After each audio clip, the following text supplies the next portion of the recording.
It is a case described as simply shocking by the police, the biggest case of serial sex abuse ever investigated. Tonight, a gang of 5 men from Derby has been convicted of systematically grooming and sexually abusing teenage girls. The leaders of the gang are said to be Abid Mohammed Sadiq and Mohammed Rahman Liaquat, both married with children. This CCTV footage shows their gang preying on young girls on a street in Derby. These girls walked away, but another 26 came forward to say they'd been the victims, the youngest of whom was 12. Many of the victims were given alcohol or drugs before being forced to have sex in cars, rented houses or hotels across the Midlands.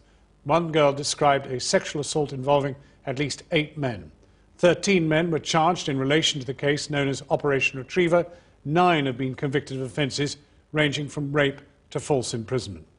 Well, we're joined now live from Nottingham by Sheila Taylor from Safe and Sound, an organisation that's worked in partnership with Derbyshire Police, helping young people at risk of sexual exploitation.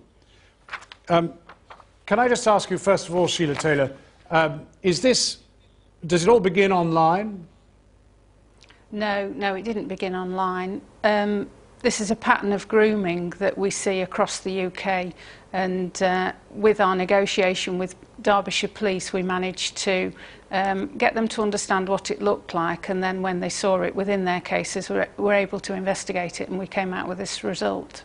Well, now these convictions have been secured and we're kind of limited by law by quite how much we can say beyond that, but I mean, is this it, or if we just stick for a moment to Derby, is there more of a problem out there than has yet been cracked? The number of young people that are known to our project, this is just a small number. Sexual exploitation is more prevalent than people understand. And what about nationally? Well, nationally, we've just done a survey. Part of my role is chair of the National Working Group for Children and Young People Sexually Exploited, and we've just done a survey of our projects, and 53 projects told us that last year they had 4,206 referrals made to them. Now that's a substantial amount of young people, but represents less than well, I don't know, a quarter of our local authorities don't have dedicated responses. So. And the young women and the girls who were caught up in Operation Retriever, what's been the effect of this appalling activity upon them? Well, it's devastating.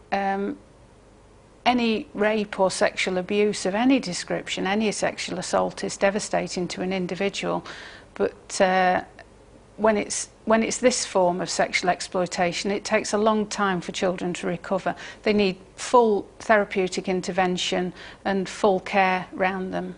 And to what extent does this case encourage you to believe, because this is after all the largest case of its kind ever, encourage you to believe that this is now a serious priority and will secure more arrests? Well, I think just by having this investigation and this prosecution means that people can learn from it and can look at it in their areas and see if they've got it. For me, there is all of that hidden agenda, women who abuse young men, young women, men who abuse other men. There's a whole raft of sexual exploitation that we're not seeing, as we've seen in the recent spate of court cases. Sheila Taylor, thank you very much indeed for joining us.